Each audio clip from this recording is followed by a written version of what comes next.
So this is Dream Bros video number 4. This is Bill St. Cyr with my dear friend and colleague, Darren Jakubec, Dr. Jakubec. Welcome, Jake. Good to have you. Thanks, Bill. Good to be here. Is it 4 or 5? Might be. I Maybe think it is this is 5. Did 4. I Okay, say, 5. what did I say? 4. Oh, I said 4. No, I think this is 5. Wonderful. So we had a question from our friend Marlo about shadow, dark side, and we've been thinking about that and wanted to talk about that today, and you were going to start us off. Yes. Wow, I've got a lot of feedback on this. And what is the darkness? What does that even mean? And with respect to dreams, and just binge the Stranger Things series and the Upside Down and the darkness, and wanted to reference that for both fun and why that resonates. And just briefly why we do this. Bill and I, in our past episodes, we've said we've both found amazing insights through dreams that's helped our life, our relationships, and kind of guided us disproportionately compared to other modalities of self-reflection. So passionate enough to do this podcast and share what we've learned and bring other people into this. So there's a bit of my intro, and I want to I put this out on what does darkness mean and what does facing darkness mean. And somebody passed me a quote this morning by Mary Oliver. It's very short. It says, "In my sleep, I dreamed this poem." And the poem is, someone I loved once gave me a box full of darkness. It took me years to understand that this too was a gift. And it struck me as a beautiful poem of how we don't talk about it. It's hard to talk about. It's painful to talk about, but it comes in dreams. And it's amazing how when people share the dark parts of their dream, um, I'm just, it's not entirely true, but my wife Beth told me some, and my friend Laura told me some quotes. Uh, and I think Bill would agree, dealing with death dreams, sex dreams, dreams of darkness, trauma, pain, suffering, uh, are can be particularly loaded and hard for people to deal with, but they're rewarding. And to quote my wife Beth, there's a quote she says that we've said before: "The dreams don't give you anything that you're not ready to handle." And like, if you had this dream, you don't necessarily need to do anything with it, but it's there. Another thing she said, the nightmares are giving us something important to see. Um, and if you see them, if you're brave enough to open up these difficult dreams, it's terrifying but worthwhile. Worthwhile. It changes you in the outer world. How does it do that? I don't know, but it does. And I found that to be absolutely true. Um, and bringing in the Stranger Things. It's like the upside down is it the exact same metaphor? I mean, so much art has that, but the courage to go into the upside down in that Netflix series, when the kids go in there, it's like, oh Yeah. my God, you're going back in there again? Really? They're going back there again? There's a part of you that takes a deep breath when watching the series. Like, really? You gotta go back there? But they kind of know that's where the answers are. And the Laura quote, "There's lessons that can only be learned there." Another Laura quote, my friend Laura, who's been through a lot of darkness. "Darkness loves darkness. It will show up everywhere if you don't acknowledge it." And another good quote of hers that I've liked is, Laura's gone into her dreams as well. "It's important to acknowledge our darker selves, because then we can acknowledge that we all have a darker self, and it reduces shame."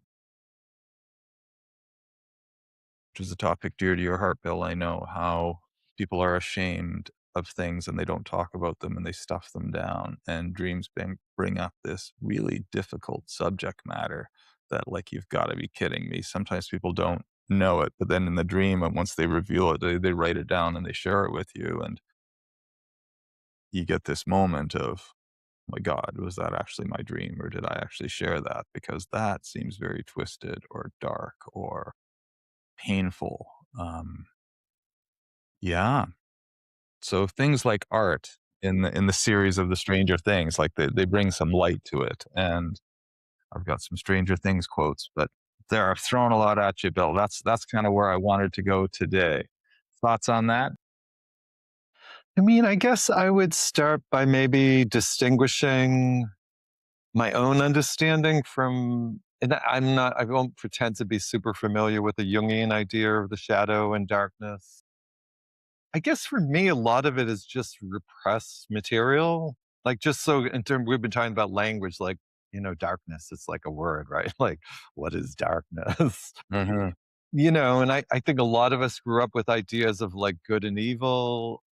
I think of the darkness a lot, or the shadow side of people, because that was also part of what Marlowe asked about,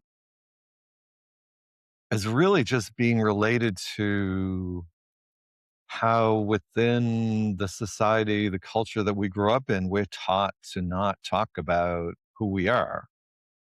So all darkness isn't really dark necessarily in the sense we think of it as like a bad thing. It's just like a lot of times we're really taught not to talk about who we really are for understandable reasons. Like, I think often we either have abusive parents who maybe, basically taught us to be small, or we have parents who learn to survive in this world by like being small. So there's like all this pressure in a way to not be ourselves, not be like,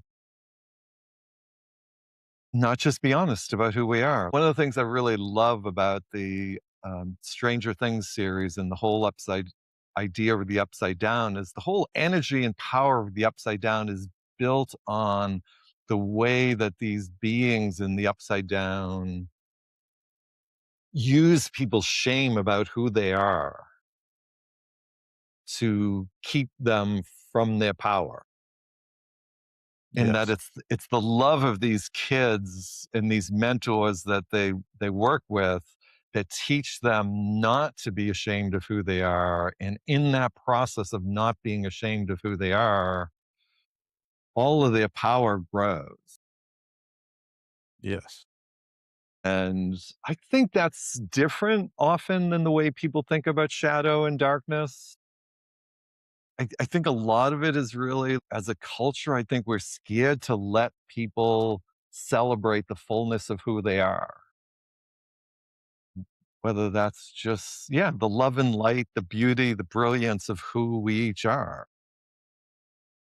And whether that's Eleven thinking she's a monster, the whole idea through that series that's brilliant is she's kind of hinted at that she's the monster, that there's something wrong with her, that there's something wrong with her being in her powers.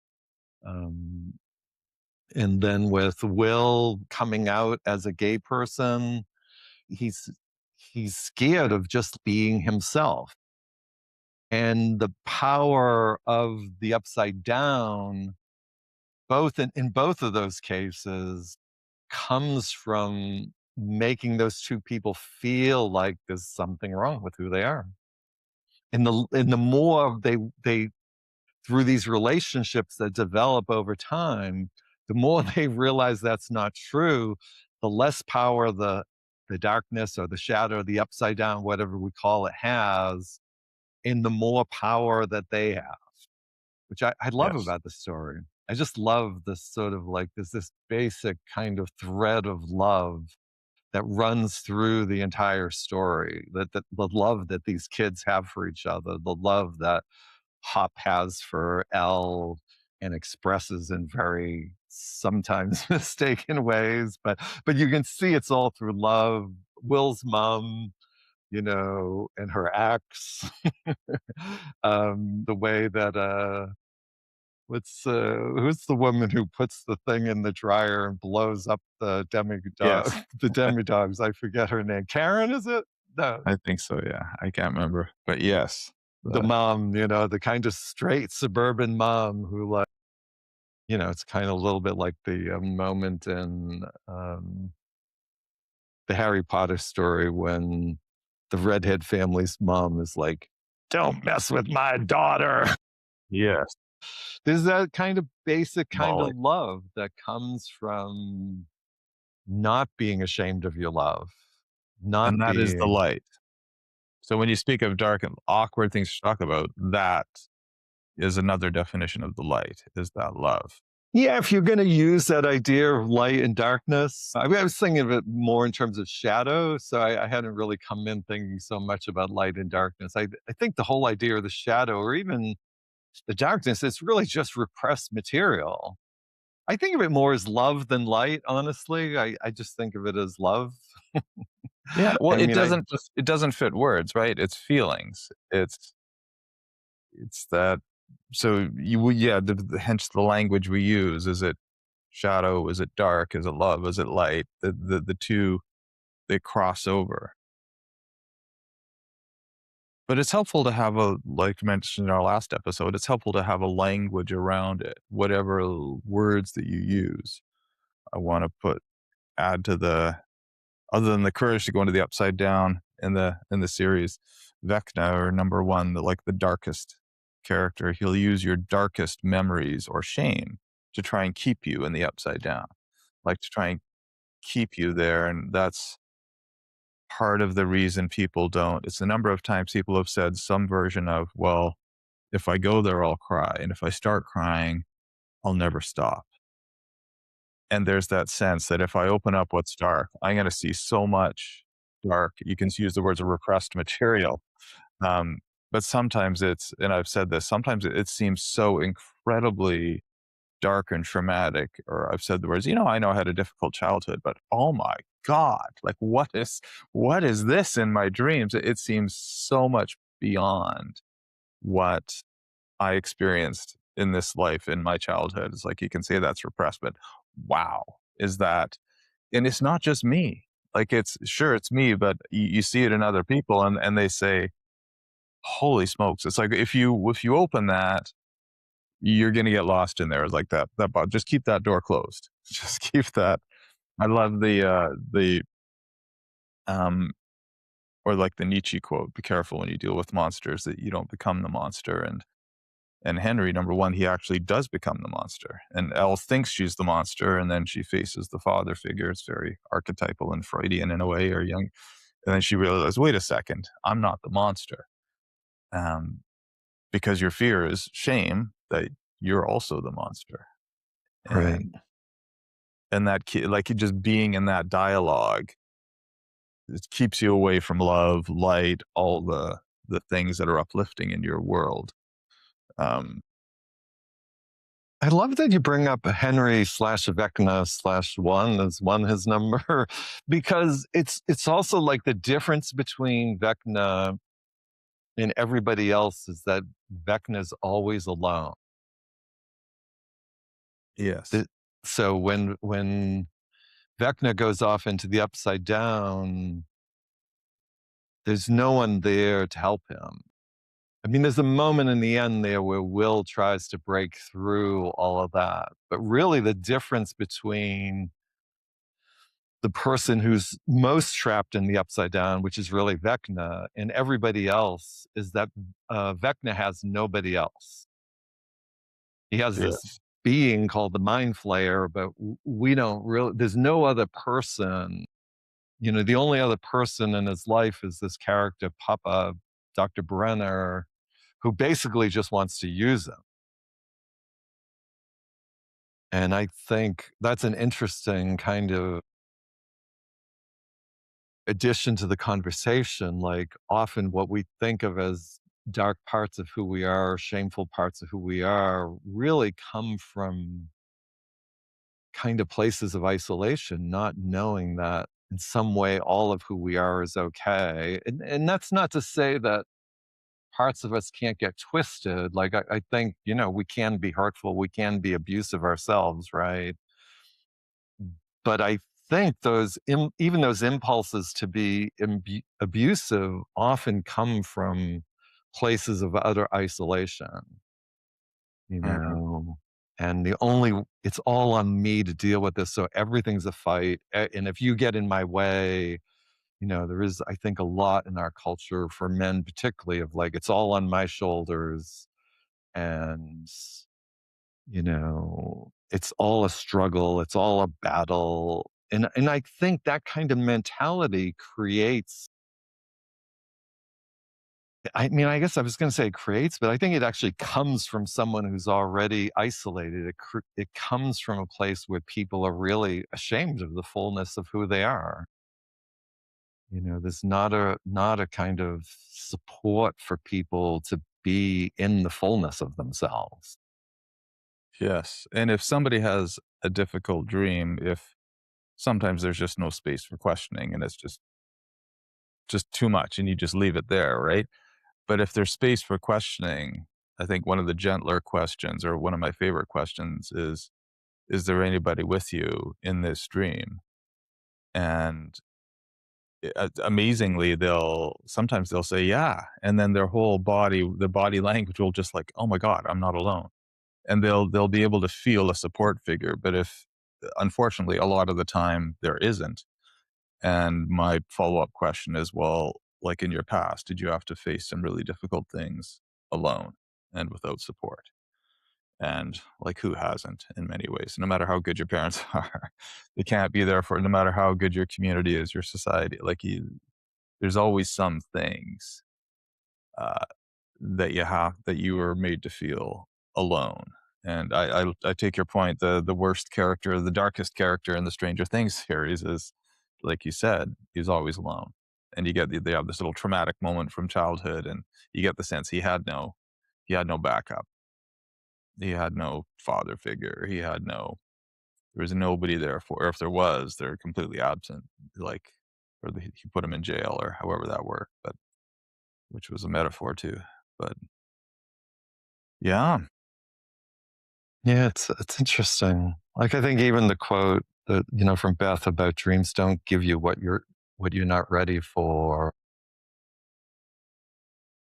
It's an interesting question. I think my thinking about that has evolved over time a little bit. I mean, I think it's true. I also think it can be a little bit more complex. I think they do give us material we're not ready to be with alone. right. Doesn't mean you have to open it up. Doesn't mean you're able to open it up, but it's there. Yeah, just I think, to me, I've a lot defaulted back to, like, it used to be that the theory in the dream work that we did was that, like, you go into the dream and you open it up. In other words, you do like the kind of cathartic, what's the emotion there that's underneath the trauma or the darkness or whatever it is that's holding you back. And I don't know that that's always necessary. I think just the acknowledgement and sharing it and being acknowledged. So, like, telling someone the dream and just like them being with you in it is a way to open the dream in a way. Like, I don't think opening the dream has to mean we embody everything that we're scared of in the dream, whether it's Totally. dying or some kind of violence, or even if we're being violent in the dream, that kind of thing that we're all afraid of, like, it just becomes, one, can we just acknowledge it, that we all have abusive places from what we've been through ourselves, like, we're all carrying material that can make us want to lash out at somebody else if we're not supported. And can we tease that apart in a way and just be with, like, even that comes from somewhere. I don't think any of us are born wanting to hurt somebody else. We may be born with that capacity, like, it could be argued we're born, but I don't think no child's born wanting to hurt somebody else. Like, we learn to deal with things in a certain way, and we end up in these patterns that become abusive and hurtful. I don't say that to excuse it. I just say it to, like, there's a way out of that. Actually love that Will, in the Upside Down story and the Stranger Things story, tries to reach out Vecna tries to say, like, "You don't have to do this. Like, I see Yes. you. I see what you've been through. I understand it. You could choose this other path." He And it's doesn't. not your fault. He Not is uses that what those he words. So says? Is that what he yeah, says? yeah, Thank you for this that. wasn't your fault, It's which is not a your great thing when working with dreams to point out, and people will assume this is all their fault. And it's like, nowhere in this dream do I see evidence that anything's your fault here. And it's amazing the resistance people have to that. People love to blame themselves for things. They're- hence the cycle of what we call darkness or shadow, right? Like the right, more you blame yourself, the less it feels okay to talk to anybody about. And right, then everybody's walking around with these stories of feeling like there's something wrong with them, right. ashamed to talk about it. And then there's no way out. It becomes kind of self fulfilling because the more you carry it, the more likely you are. My worst moments in my life, the moments that I'm kind of rightfully ashamed of, are those moments that I felt like everything was on me. All the pressure was Yes, on me. And the more that I've had space to feel my own relationship with consciousness or God, if you will, even the more I feel people in my life who like, I don't have to do this alone, the easier it is for me when those darker tendencies come up because I can be really controlling, like I can get to a place where I really, my sweet kind of like wanting to help people, being a therapist can become very much like, you need to change, like I don't really go there anymore, but I know that place inside myself, I know that place. It's no longer a dark place for me because it's not in the shadows. yeah, Like I know why I felt alone. I know why I did the things that I did. And so it takes the power away from those places. Whereas most people think, well, I have anger or I have, things that are kind of maybe genuinely like shameful ideas. So I should hold them even tighter. And then I think the more people hold them, and we're saying the dreams don't really, the dreams aren't gonna like, because in a way, like we store those repressed memories in parts of our brain that we kind of block out. But the dreams are like, no, we can slip right past those blocks. We can slip right past those gates. and they do. And they do. They do, and people take pills. It's like the number of people, like, I'm still a practicing medical doctor. People will say, "Well, I need my pills, or the dreams will come back. I'll need my bed," and you're like, it's that, sure, sure, but if you ever wanna open up those dreams and just if to backtrack a bit, there's one thing is to have the dream and to acknowledge the dream. It's another thing to think you need to do something with it, which is to open it as a therapist or explore it, which you have choice. You don't need to go there, but I would argue, and hence Beth and Laura and myself and I, that just to acknowledge that you had that dream, and whether you write it down, if you don't acknowledge it, chances are it's coming back in some way, shape, or form. And one of the ways through that is to not be alone with it, or even to do this podcast. I said, "Well, Bill, I don't, I want to do it more than one because you'll keep me in check, and I'll keep you in check somehow, or two are greater than one somehow. One of us will get off track, the other one will pull back." I'd watched a little bit of the Fellowship of the Ring too, and I realized like there's something beautiful about that fellowship. That Yeah. we keep each other in check, and I Yeah. think something greater can come from it when you go forward as a group. There's something you said just totally fits amongst my favorite quotes that fits with this. There's that Nietzsche quote that sits with me that fits totally with this. Whoever fights monsters should see that in the process, he does not become a monster. And if you gaze long enough into the abyss will gaze back into you. And for me, that abyss thing is like that self-shame thing that like I am the abyss. I am shameful. I am that I have done these dark things, or I have had these thoughts that will lead me down this process, and it becomes a dialogue with the abyss in a way, which is just there's no light there. You're alone in that dialogue, um, and it spirals. Yeah. I mean, I think that can happen in a lot of ways. I think it can happen with trauma work. I think, where just the whole focus becomes on the trauma, right? Like your whole identity starts to get built around the trauma. I Reminds me mean, of your dream on the trauma, trauma, trauma. Didn't you dream of that book you were writing with that group where I'm the not title of the remembering book? it exactly.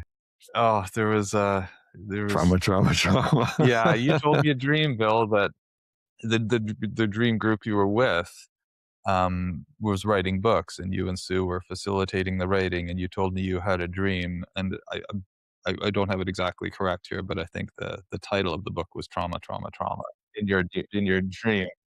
It was you get the gist, even if I have it a Ye- little off base here, yeah, just like, yeah. when do you just stop? Where's the light in that? And it's like to acknowledge that, okay, there it is.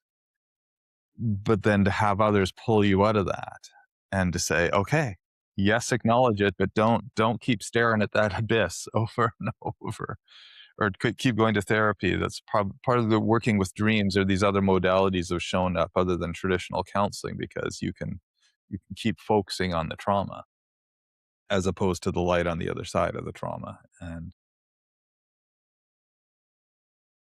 Yeah, it's interesting. I mean, I think even that it comes from a place. I mean, I like what you're saying about having people to pull you out of it because I think it's a very isolated place. I think of a lot of things that even what you're talking about in terms of the fellowship, it's like it's relationship, right? Like we right. need relationship to know that like we don't have to in a way we can trust the trauma to move through and find our way out. But I think when we're isolated, any practice, whether it's dream work or trauma work or any kind of work, we can become kind of over identified with the thing we're doing rather than with ourselves. Yes. And I think one of the things I love about dreams and the way that we work about with dreams is like people can find their own way through how much they need to do trauma work or not. They can find, and I think our psyche will prompt us if we're doing something and we're over identifying with it in a way that's beyond who we really are. And again, I think often that comes from a place of isolation. So I think if we can break the isolation and we can sort of make space for people, because I don't think our bodies want it. The whole point of dissociation is to help us to get to a place where we're not dissociated. We're It's a not survive. outside of It's our bodies. We're actually in our bodies. We can actually feel. We can actually love. yes, We can actually yes, have yes. joy. Yeah. Feel that. And when you're trapped in a thing around trauma, you're not really healing the trauma. Like if you're identifying with the trauma, it's another form of dissociation. It's not who I am. It's an experience that I've had, and I need to be in relationship to that experience. Yes. But I neither have to conquer it nor identify with it. It's not who I am. It's an experience that I've had. And it does become I mean, I guess all experience to some extent becomes a part of who we are. But I think what's great about dreams, if I can mention one of your dreams lately, like you had that, wasn't it a plane crash? And then there's all these doorways, right? Yes. So dreams give you both the crash, they give you whatever that crash is for each of us, and they give us a doorway through. In your case, they give you many, many doorways. I guess they give everybody many, many doorways, right? Like, Right. Mm. because we each have to find out what's the doorway for us. There's no prescription of do trauma work for this X amount of time or do this for this amount of time. And then it's all just about what happens when you go through the doorway. What happens when you acknowledge the crash and you know that there's a doorway out in the case of your dream. I can show you my picture. Where is it? Yeah, I would love to see that. Where's my You picture? It's sent it gotta to be me. I love it. You I should sent share it it for to me. sure. It's gotta be around here somewhere. One second. we can we can edit this out if it takes too long for you to find it. We It's can. not gonna take too long. It's right here. Don't edit it out, Bill. There it is. Let me see if I back it up right there. There's my dream. I was going through doors, going through more doors, and going through more doors. And one of the doors I went through, I was just wandering through a plane crash and just went out that door too. And to me, I've gotten so used to, I think, traumatic things that, well, it's just another door. Like the feeling in the dream was, okay, here's just another door. It wasn't surprising to me um, to have that door. But and you know me, I've had plane crash dreams in the past and multiple actually. And it's like horrifying and terrifying and hitting the ground. And I woke up very frazzled from those and needing to process emotions. But this is just, okay, it feels like if I go through this door, there's going to be more doors. And reminds me of a Rumi quote. He said, "Yeah, I was knocking on the door, and then I realized I was already inside," or something like that. You can get focused on the doors too. Like anything can become a distraction. Yeah. Yeah. Uh-huh. Also reminded me of a Laura quote. She said, "Darkness loves darkness." And it will show up everywhere if you don't acknowledge it. It's kind of the same thing. Like you can keep focusing. There's a Papa quote too from that I quite liked, which is kind of an evil guy in Stranger Things, but he says, season 4, he says to 11, "If you go too fast, I'm afraid you will be lost in the darkness." And I could kind of relate to that. I thought that was a, a wise quote. I thought that was a wise quote. Um, Even though he's an evil character, sometimes evil characters have Well, the wise thing quotes. is, he doesn't listen to that himself, right? Like he No, pushes her too fast. That's the whole one. He's doing it for all the wrong reasons, and yeah, he's pushing her. He's not letting her find her own way with her gifts. He's using her gifts the whole time and always pushing her. I think what's lovely about dreams is you get to feel into, well, what's the doorway for me today? Is all is the doorway for me to go toward the plane crash? Is the doorway for me to go out of the plane crash? What do I need today? I think in terms of the repressed material, whether you think of it as repression or shadow or darkness or dissociation, I think as a practitioner, a general rule of thumb can just be, is there something you need to see that's holding you back? And as soon as you're not held back, then there's no reason to go back there. I mean, you can go back as often as you want, right? But it's really on a very practical level. Is there something you're trying to do and you're tripping yourself up? And the dream's showing you, oh, there's something that's hard to look at, that's running you. It's kind of like the upside down, because another one of the things I love about the Stranger Things series is that most people don't even understand that there's this power in the world, right? They don't understand that there's this whole other world right beside them that's right, actually affecting them. right, And it's like, yeah, they have to go in a lot, but they only have to go in until they don't have to go in. They only right, have to go in when there's a problem. They only have to go in when there's somebody to rescue. They only have to go in until they don't have to go in anymore. And I think that's a pretty good model in a way of like, yeah, if you're doing great, you don't need to go in. Just keep going. And this is the thing, like the more you open to love, the more you shine the light, the more you're also going to notice is like, oh, there's something in that corner that I never saw before because my light now like opens up this much more. I lost you. I lost you, Bill. There we go. You're back. I went into the darkness. Did. uh, what was I saying? Oh, yeah, like the bigger you go, like you're going to run into some of those. it's not necessarily a bad thing. Like a lot of times people will be growing and they'll have what they think of as a bad dream. And I'll be like, no, you're growing. And so,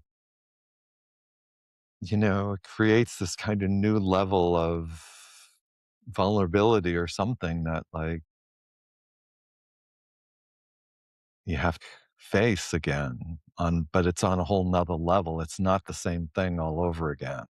And one of the things I like to do with people with dreams early on is please try not to use the word good and bad. Please, because it's just a reason to bring in shame almost. It's like, "Oh, it's bad. I'm bad. It's a This is bad a bad dream. thing. There's a I had a bad, bad, bad bad dream. a bad dream," as opposed to I like, a couple different ways of wording it language. You'd fallen into a pattern that's no longer serving you, or Sue's language, sometimes she'll say, like, "You needed to do this at some point in your life in order to survive." Or this response needed to happen, but you don't need that anymore. And how do we get away from this pattern?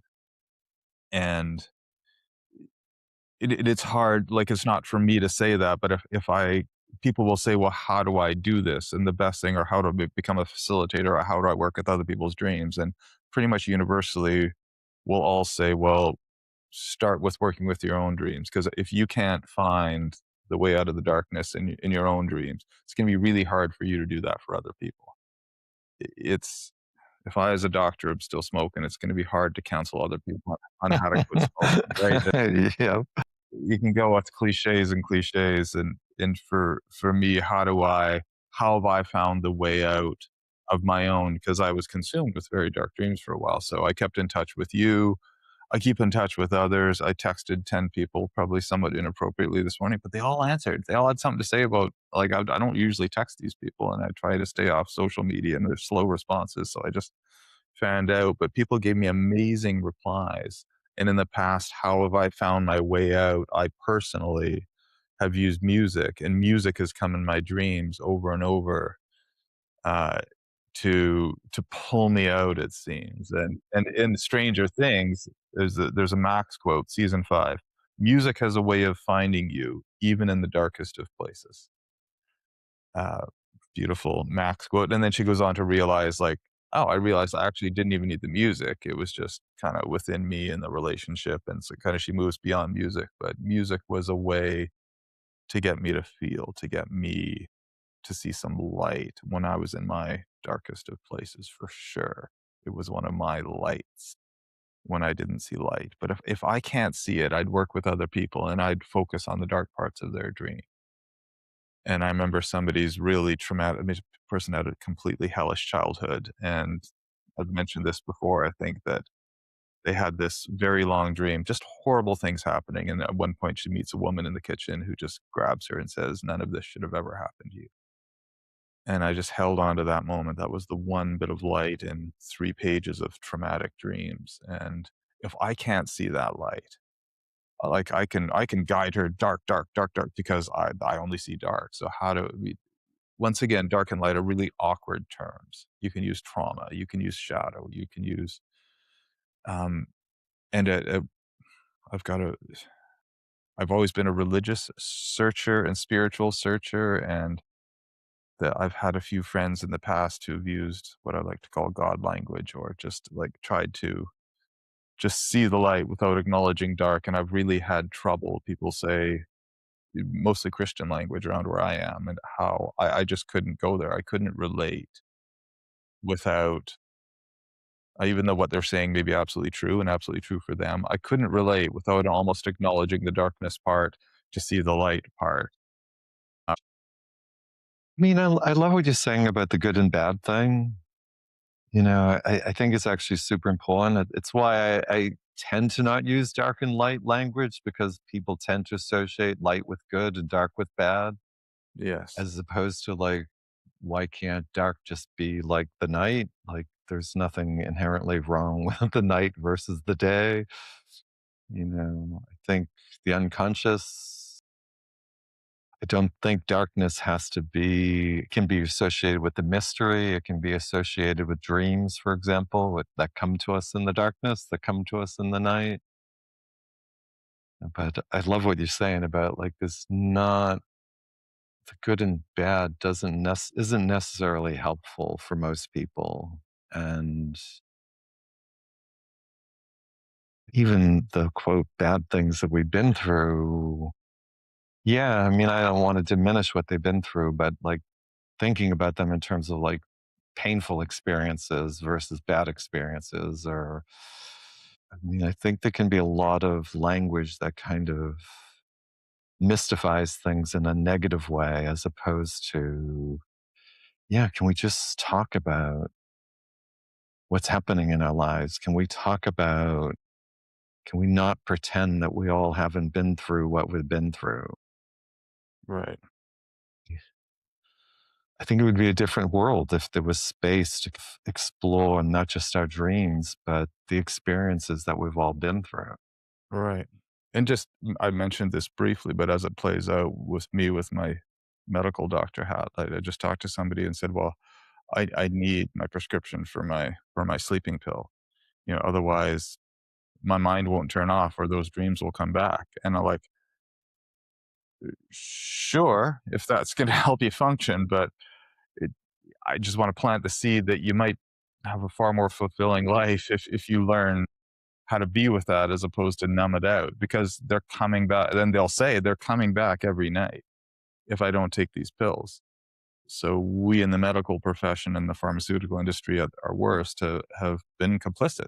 Like, yeah, let's pill these away. And like as everything else, to a point in time, if you have no option, you're at a point where you don't have space to deal with these things. But if you remotely have the capacity to not pill it away, likely on the other end is a more fulfilling life. But I don't want to sound condescending to tell people that, but as much as I can, open that door and say, you know, you're having these for a reason. But I have seen them go away, and people who the number of people who come to me with one dream or one traumatic dream, and I've heard it from you and I've heard it from others. There's just a dream that with a difficult subject matter, they just release that dream to you. You don't even do much with it, and they say it's amazing. It's never come back. Like they didn't do anything, but yet they've done something. And like they've trusted you in a way. They've trusted somebody else to share it with. They're not alone with it, to use the other words. And amazingly, the cycle is broken. And there's this level of freedom that's hard to put to words. The whole experience is hard to put to words because what the heck just happened there? Why do they feel more free? Why are they not afraid to go to sleep anymore? Amazingly common. And I know you've had this, Bill. I know, like, Yeah.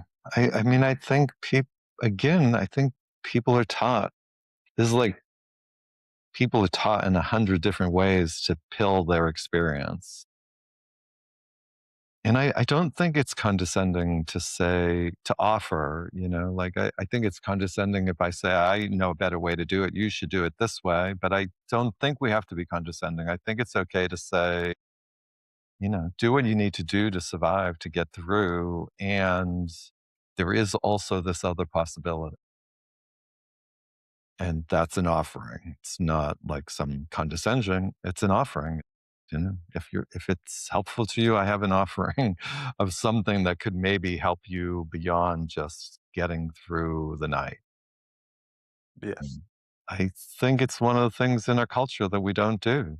I think, or our society, whatever language you want to use around that. Like we're taught that things. I was talking about this in a class the other day. There's a prayer that I was brought up with that I think of sometimes.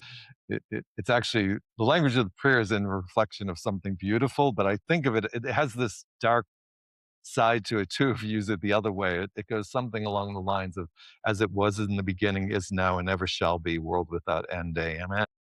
Now that's in reference to love and grace and God and all those good things, but I think the shadow side of that is people think that what is now will always be, Yes. you know? Yes. If I start crying, I will never stop. Amazing how common that is. If you just ask people, it's like, if I go there, it's gonna pull me in. Yeah, I think people are scared. I mean, if you've never been in a place, I mean, for me, it was like when my brother died, it was 5 years before I I mean, literally 5 years before I let myself cry about it. I let myself have that grief. And I was with someone I felt could handle it. It was the first time I was with someone who I felt, "Oh, this person is not gonna freak out on me." I didn't think that consciously, but they made space for me to be with my feelings. They were enough in their own feelings that I could be in my feelings around it for the first time in 5 years. You're not But alone. yeah, yeah. But most people are alone with it. Most of us are not taught how we're taught to get by and move on. It's a different version of the pill, right? Like you just move on. I At was a brought up. cost, What did you say? generally at a cost. At a cost to your emotional well-being. But we don't know that. We don't know that. We You're don't just know that. All survival. we see is like what we think of as this bad thing, this bad feeling of pain, and it hurts. It's definitely not a fun feeling. It's not a joyful No, feeling, but we're taught that it's bad. Or for me, there was also anger. Like I was angry that my brother had died. And well, that's certainly a bad feeling if you use that kind of good, bad language, as opposed to like just having someone who's like, well, of course you're angry. Why wouldn't like, what I really needed was someone to just be like, "Yeah, of course you're angry. Something's changed that you didn't wanna change," and that anger is part of your life force wanting to be expressed that's gonna actually help you to keep living to the fullest, keep living in a way that's healthy. But we don't do that in a culture. We repress all that anger, we repress all that grief. We devalue feelings, we devalue life. yeah, the pain and the sadness, and I remember having a dream where it just, like, I felt everything, and I woke up and I was angry. It's like the dreams are trying to get me to feel every feeling on the spectrum, and I thought, "Well, yeah, they probably are." And I've said to people, it's like, "Well, this is a painful dream, but, like, I don't wanna push you, but because you felt this pain," or I'll get them to bring a body language to it, or somatic, like, increasing. I think most dream workers do. It's like, "Okay, can you bring a body awareness to this?" And, so many times it's the heart, but oftentimes it's not. I'll say, you know, if you can acknowledge the pain, the opposite of pain is love in some way. And what does that even mean? And it sounds kind of trite, but like if you can feel pain, you can feel love. And already even saying those words, who the hell am I to say that? But if you can feel sorrow, you can feel Say it, joy. brother, say it. But it happens to be true. But if I can say I don't really understand because I don't, but it tends to be true that people that they can. Oh, it reminds. I gotta go into the. I got another quote with Stranger Things related to I this, knew you had like a on the quote. opposite, which is the number of times A Wrinkle in Time has come up, like the book, the Madeleine L'Engle, L'Engle. How do you say it en français? Proper quote. But my friend Denise, who's a nurse here, sent me this. She said, "Maybe you have to know the darkness before you can appreciate the light." And that's a Madeleine L'Engle quote. Maybe you have to know the darkness before you can appreciate the light. And so that book comes up in Stranger Things, and it's just funny how, yeah, was it number 1 or Vecna says, "Yeah, I love that book." It's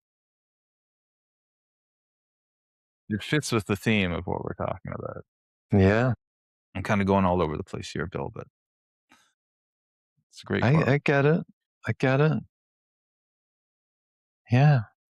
It's a practice to stay with what's true, to stay with what you feel, to, like, go into the unknown, to go into the darkness, to go into the shadow in a way that's manageable, like, to know that that love and pain, like, you don't feel emotional pain unless there's a loss of love. Like, I don't even know if they're the opposite or if they're the same thing, or maybe that they're opposite in the sense that they're flip sides of a coin, right? They're both, there's no emotional pain unless there's love. I wouldn't have had so much grief about my brother if he didn't mean anything to me. If he didn't mean anything to me, I could have done what everybody wanted me to do, which was to just move on to the next thing. Which is what people we've talked about just watching the Stranger Things, how many people in the movie, even living in the town, don't even seem to acknowledge that there's something going on. It's like such a small minority of the town want to acknowledge that, there's something there's a big rift in the town. There's, Even when there's like this, like broken earth all the way through in two yeah, different directions. Yeah. I mean, I how think few it, people will actually acknowledge it, how few people want to talk about it because, yeah, to talk about it for all of these quotes, all of these well, I can't go further without doing the Carl Jung quote, where is it? "One does not become enlightened by imagining figures of light. One does not become enlightened by imagining figures of light, but by making the darkness conscious."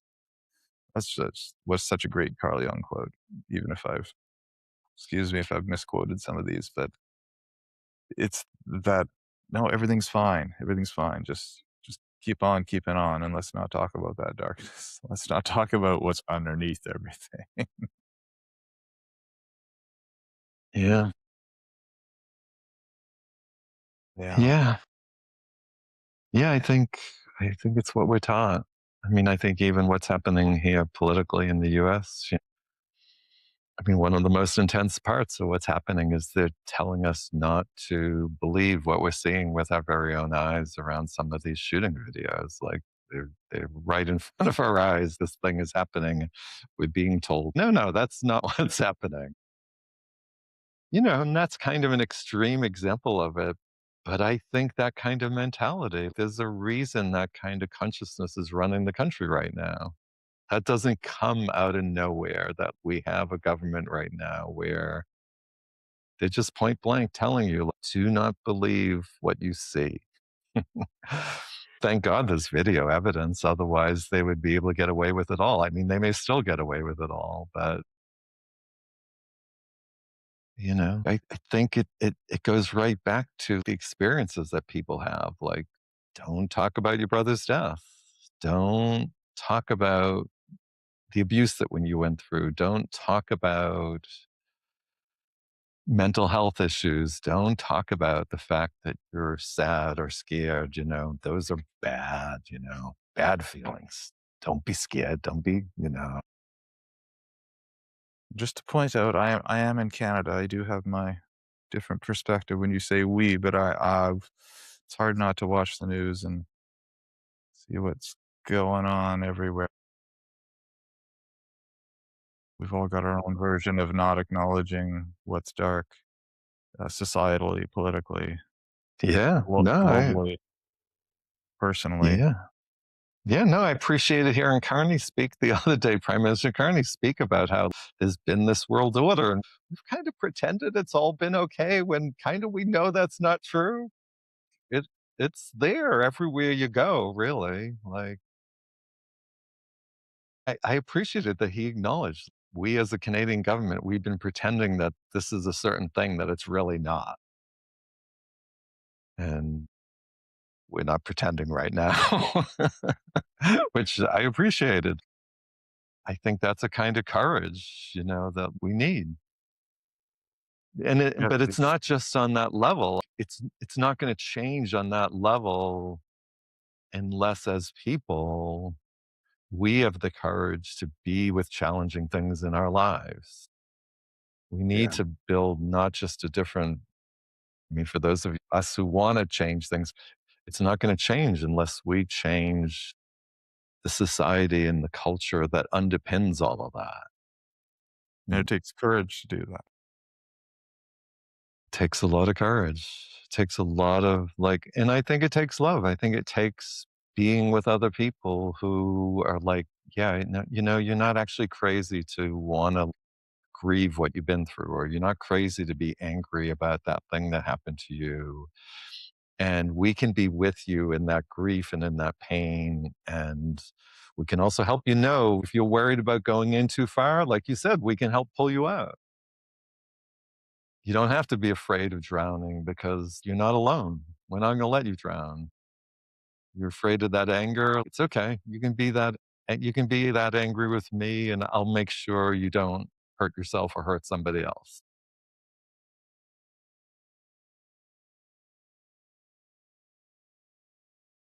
That's what I love about the Stranger Things, like, again and again and again, they come back to each other. You know, like, even the competition God, I'm terrible at these characters' names. Steve and who's the other one that's like they have this constant competition for Nancy, right? And Yes. but in the end, their love for each other overcomes that. Like, in the end, their love for each other sort of, like, passes the competition that they feel. Every single thing that happens that again, as they let go of whatever proving that they feel they have to do themselves for Nancy or proving themselves for their parents or proving themselves, it's like, well, what if we all didn't have to prove ourselves in that way? What if we could actually kind of struggle through this together and know that, like, yeah, we're all struggling and there's love there in the struggle. There's love there in the darkness. There's love there in the shadows. And we can hold that for each other. You're not going to drown in all of that. Mhm. It's going to be hard. It's gonna be hard moments, like in the show, they lost Barb, right? Like, Barb never came back. I was always, like, hoping, like, maybe Barb will come back. Will came back, maybe Barb will come back. Yes. That some people don't come back is huh. Got sent another quote this morning as I asked people about the darkness. Somebody sent me Rumi's always ahead of the curve. Rumi says, "If everything around you seems dark, look again. You may be the light. If everything around seems dark, look again. You may be the light." But what a wonderful quote, and like kind of mind blowing in a way. But like, what's best about it is that somebody sent me that, just by talking about darkness. And someone else said, I amazingly feel good today after talking about the darkness. They sent in the text. Yeah, I kind of woke up really depressed, but I feel pretty good now. It's funny that. Yeah. I mean, it's interesting. Yeah, it's a practice, right? Because you can get lost in it all. You can get lost in talking about how bad things are. You can get lost in It's like watching the news. Like, it's true, but at which point how do you get strategic? How do you do something? where does it become doom scrolling? They call it Right, doom scrolling. Like, at right, what point? It's like the other day, I was like, okay, I saw this shooting in Minneapolis 15 times now. I don't think I need to see it again. I'm not right. turning away, I'm turning toward, okay, what can I do? What do I need to do? How do I bring love to this conversation? How do I be with other people that are struggling with what's happening? We'll do a podcast, Bill. We'll do a YouTube. We'll do Yeah. Yeah. This is you part of it, know, right? Like, this is part of because what why we can't called like it the as Dream well. Bros. It's like we need people in our lives. We need people. It is too much. I think it's too much to process on your own. Whether you're talking about what's happening in the world or just like talking about what has happened in people's lives. It's too much to do on our own. Why Bring it's good to have art. It's good to have music. It's good to have because it's too much. They play with the metaphors or us playing with the Stranger Thing metaphor. I mean, who knows whether we're right or wrong. It's not, but it's helped me process and know that I'm not alone. And you can talk about the Harry Potter or the Lord of the Rings or so many other series which mimic reality and teach you lessons.